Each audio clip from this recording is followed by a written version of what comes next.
इस लेक्चर में rules of resignation and re इंस्टेटमेंट of an officer के बारे में डिस्कस करेंगे। यानी कि एक ऑफिसर है जो सेंट्रल गवर्नमेंट का ऑफिसर है, आईएएस है, आईपीएस है या आईएफएस है, सेंट्रल सर्विस में या ऑल इंडिया सर्विस में काम करता है, वो कैसे रिजाइन कर सकता है, और उसे दोबारा से अगर मान लो उसने रिजाइन कर दिया, उसने अपना रेजिग्नेशन दे दिया, दोबारा से उसको जॉब पे लाना है तो किस रूल के अंदर लाया जाता है और किस तरीके से, इसके बारे में डिस्कस करेंगे। रिसेंटली न्यूज़ में इसलिए है, एक आईएएस ऑफिसर थे जिन्होंने रिजाइन किया था। कश्मीर में कुछ किलिंग्स हो रही थी लोगों की 2019 में, तो उन्होंने रिजाइन किया था, लेकिन उन्हें दोबारा से री इंस्टेट कर दिया है, यानी कि उनको दोबारा से जॉब पे वापस ले लिया है। तो ये रूल्स क्या हैं रेजिग्नेशन के लिए, अगर कोई आईएएस ऑफिसर यानी कि इंडियन एडमिनिस्ट्रेटिव सर्विस का कोई ऑफिसर रिजाइन करता है तो क्या रूल हैं। ये रूल बने हुए हैं all India service death cum retirement benefit rules 1958। इन रूल्स के अंदर rules number 5 clause 1, rules number 5 clause 1 sub clause ए, ये ऑल इंडिया सर्विस के लिए, 3 ऑल इंडिया सर्विस में आती हैं ये सर्विसेज, उनके लिए रेजिग्नेशन के लिए इनमें रूल्स लिखे हुए हैं। रूल्स नंबर 5(1) और rules number 5 clause 1 sub clause ए। और ऑल इंडिया सर्विस में 3 सर्विस कौन कौन सी आती हैं, IAS Indian administrative service, IPS Indian police service, IFS Indian forest service. देखो यूपीएससी का जो आप एग्ज़ाम देते हो उसमें 24 के लगभग पोस्ट के लिए ये एग्ज़ाम होता है, उनमें से 3 ये सर्विस हैं केवल जो ऑल इंडिया सर्विस जिनको कहा जाता है, बाकी की सेंट्रल सर्विस में आती हैं, सेंट्रल सर्विस। तो जिस तरह से ऑल इंडिया सर्विस के लिए ये रूल्स हैं, उसी तरह से सिमिलर रूल्स, समान रूल्स, नियम वगैरह अदर सेंट्रल सर्विसेज के लिए भी बने हुए हैं। अगर उनके ऑफिसर रिजाइन करते हैं सेंट्रल सर्विसेज के, तो उनके लिए भी सिमिलर रूल्स बने हुए हैं। तो जानते हैं रेजिग्नेशन का मतलब क्या होता है जब एक ऑफिसर रिजाइन करता है।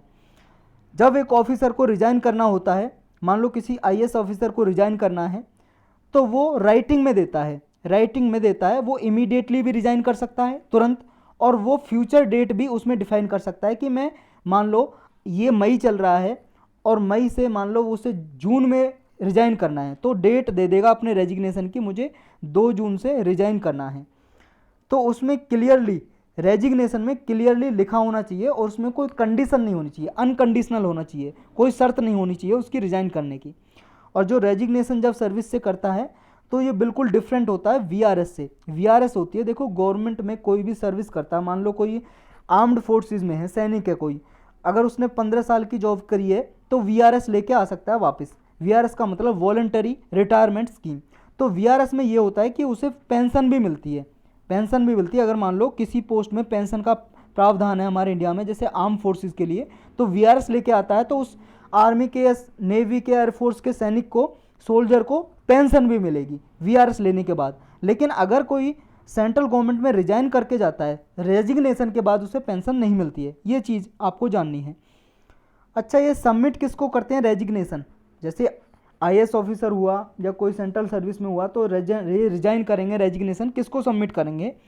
अगर स्टेट डेपुटेशन में है, मान लो स्टेट में ड्यूटी करता है, तो वो स्टेट के चीफ सेक्रेटरी को रिजाइन देते हैं, और चीफ सेक्रेटरी भी आईएएस ऑफिसर होता है, प्रमोशन के बाद सबसे बड़ी पोस्ट होती है चीफ सेक्रेटरी, स्टेट में सबसे बड़ी, डायरेक्टली सीएम के अंदर काम करता है, चीफ मिनिस्टर के अंदर।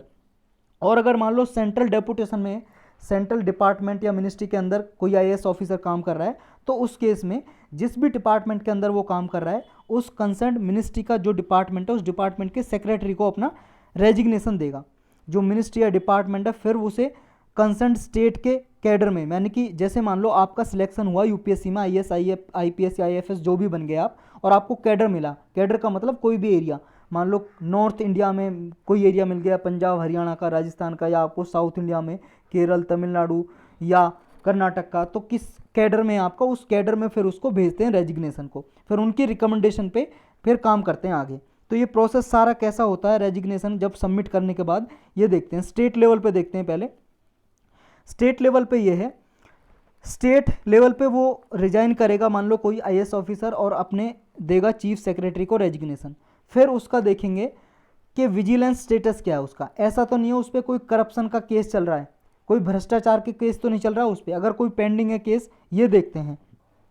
अगर मान लो उस पर कोई केस चल रहा है तो उसका रेजिग्नेशन नॉर्मली रिजेक्ट कर देते हैं, वापस कर देते हैं, रेजिग्नेशन नहीं लेते।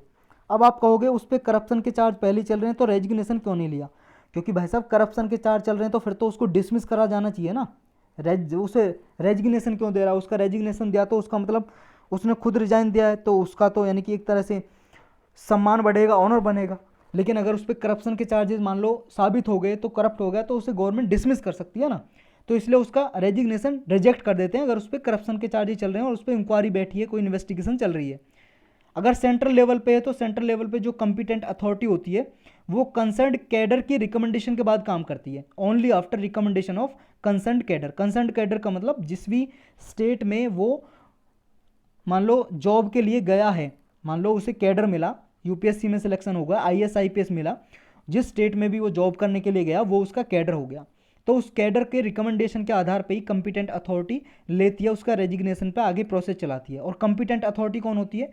अगर आईएएस के केस में आईएएस ने रिजाइन किया है तो इसका सारा प्रोसेस देखेगा DOPT, department of personal and training, ministry of personal training के अंदर आता है डिपार्टमेंट, ये देखता है।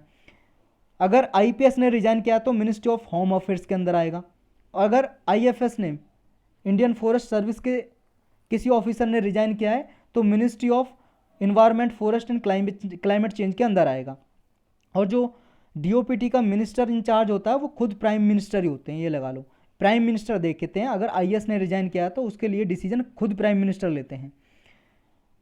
अगर मान लो रेजिग्नेशन को एक्सेप्ट करना है गवर्नमेंट को या रिजाइन करना है, उसकी क्या सर्कमस्टेंसेस हैं, यानी कि क्या सिचुएशन है कि किस केस में एक्सेप्ट स्वीकार किया जा सकता है रेजिग्नेशन को, किस केस में रिजेक्ट किया जा सकता है। देखते हैं पहले एक्सेप्टिंग का केस, कि गवर्नमेंट किस केस में स्वीकार करती है गवर्नमेंट सर्वेंट का रेजिग्नेशन। अगर कोई गवर्नमेंट सर्वेंट है और वो सस्पेंशन के अंडर है और उसने रिजाइन दिया है, मान लो सस्पेंशन के अंडर है, सस्पेंशन के अंडर है और रेजिग्नेशन दिया, उसने रिजाइन किया है, तो फिर देखते हैं उस पर कोई डिसिप्लिनरी का केस तो नहीं चल रहा है। उसके मेरिट के आधार पे देखते हैं, अगर उसका रेजिग्नेशन एक्सेप्ट करना पब्लिक इंटरेस्ट में है, यानी कि लोगों के लिए भलाई है, अगर उसका रेजिग्नेशन नहीं लिया, मान लो कहीं पे ऐसा चल रहा है कि पब्लिक डिमांड कर रही है इसका रिजाइन देना चाहिए इस ऑफिसर को, तो पब्लिक इंटरेस्ट में तो उसका रेजिग्नेशन एक्सेप्ट कर लेती है गवर्नमेंट। लेकिन अगर मान लो रिजेक्ट करना हो गवर्नमेंट को, तो किस केस में रिजेक्ट कर सकते हैं? अगर मान लो उस पर कोई डिसिप्लिनरी एक्शन चल रहा है, यानी कि मान लो उस पर कोई करप्शन के चार्ज लग रहे हैं, उस पर कोई केस चल रहा है, पेंडिंग है उसके अगेंस्ट कोई केस, उस केस में रिजाइन जो दिया उसने, उसका रेजिग्नेशन रिजेक्ट किया जा सकता है। इन केसेस में कंकरेंस लेनी पड़ती है सीवीसी की, गवर्नमेंट को सीवीसी की। जैसे मान लो आईएएस ने रिजाइन किया है तो आईएएस प्राइम मिनिस्टर करेंगे, उसका देखेंगे केस प्रोसेस, तो प्राइम मिनिस्टर इसकी सहमति लेंगे, कंकरेंस लेंगे, किसकी? सीवीसी की, सेंट्रल विजिलेंस कमीशन की। तो इसकी कंकरेंस लेने के बाद फिर उसका रिजेक्ट करना नहीं करना है फिर देखते हैं। तो गवर्नमेंट ये भी चेक करती है कि ऐसा तो नहीं है उस पर कोई बॉन्ड है। बॉन्ड का मतलब ये है, जैसे मान लो किसी सर्विस में ऐसा होता है उस पर कुछ खर्चे किए गए हैं उसकी ट्रेनिंग देने के लिए, कुछ ट्रेनिंग दी गई है या फेलोशिप या स्कॉलरशिप दी गई है स्टडीज़ के लिए, स्पेसिफाइड नंबर ऑफ ईयर्स के लिए गवर्नमेंट ने उसको कुछ एक्स्ट्रा बेनिफिट दिए हैं, तो कोई ऐसी बॉन्डिंग तो नहीं है, उस बॉन्डिंग को भी ध्यान में रखते हुए उसका रिजेक्शन करते हैं रेजिग्नेशन का। अच्छा, अगर विदड्रॉल कर लिया रेजिग्नेशन सबमिशन के बाद, तो इसके बारे में क्या राय है? What about the withdrawal of resignation after submission, यानी कि अगर मान लो किसी ऑफिसर ने रिजाइन दे दिया और वो विड्रॉ करना चाहता है, यानी कि अपने रेजिग्नेशन को वापस लेना चाहता है और वापस ड्यूटी पे जाना चाहता है अपनी जॉब पे, तो उसके क्या रूल्स हैं? ये रूल नंबर है, रूल नंबर 5 क्लाउज 1A सब क्लाउज आइज। इसके अंदर सेंट्रल गवर्नमेंट परमिट कर सकती है किसी भी ऑफिसर को, अगर पब्लिक इंटरेस्ट में है तो उसका विदड्रॉ कर सकती है, यानी कि अलाउ कर सकती है कि वो अपना रेजिग्नेशन वापस ले ले और वापस से ड्यूटी पे आ जाए इस रूल के अंदर, अगर पब्लिक इंटरेस्ट में है तो, लोगों की भलाई के लिए। अगर मान लो ये जो रेजिग्नेशन गवर्नमेंट अलाउ कर रही है कि ठीक है आप अपना रेजिग्नेशन वापस ले लो और वापस से ड्यूटी पे आ जाओ, री इंस्टेट हो जाओ, तो इसके लिए 90 डेज होते हैं। 90 डेज कौन कौन से? जैसे मान लो आज रेजिग्नेशन दिया है 2 मई को, 2 मई 2022 को, इससे लेके 90 डेज तक, लगभग मई से जून जुलाई अगस्त, यानी कि 2 अगस्त को लगभग 90 डेज हो जाएंगे। तो ये 90 डेज से ज़्यादा पीरियड नहीं होना चाहिए जब उसने रिजाइन दिया है उसकी एब्सेंस का, यानी कि ड्यूटी से तो एब्सेंस ही रहा ना, जब उसने रेजिग्नेशन दे दिया एब्सेंस रह रहा है, तो ये पीरियड है जो 90 डेज से ज़्यादा नहीं होना चाहिए अगर उसे वापस से जॉब पे लेना है तो ये भी ध्यान में रखना गवर्नमेंट को। Request for withdrawal of resignation shall not be accepted by central government in cases. अगर मान लो गवर्नमेंट चाहे तो उसके विदड्रॉल की रिक्वेस्ट को एक्सेप्ट भी नहीं कर सकती है, स्वीकार नहीं कर सकती है। किस केस में? अगर मान लो कोई आईएएस ऑफिसर है, उसने रिजाइन दिया और अब वो रिजाइन को वापस लेना चाहता है और वापस से ड्यूटी पे आना चाहता है, तो गवर्नमेंट उसे रिजेक्ट भी कर सकती है। किस आधार पे? अगर उसने रिजाइन इस आधार पे दिया था कि उसे कोई पॉलिटिकल पार्टी ज्वाइन करनी है या कोई पॉलिटिकल ऑर्गेनाइजेशन जो पॉलिटिक्स में हिस्सा लेती है वो ज्वाइन करनी है, तो उस केस में उसका रेजिग्नेशन दोबारा से एक्सेप्ट कर लिया जाएगा। मतलब और उसका जो विड्रॉल का जो केस उसने डाला है कि मैं अपना रेजिग्नेशन वापस लेना चाहता हूँ, विड्रॉ करना चाहता हूँ, वो एक्सेप्ट नहीं करेगी गवर्नमेंट।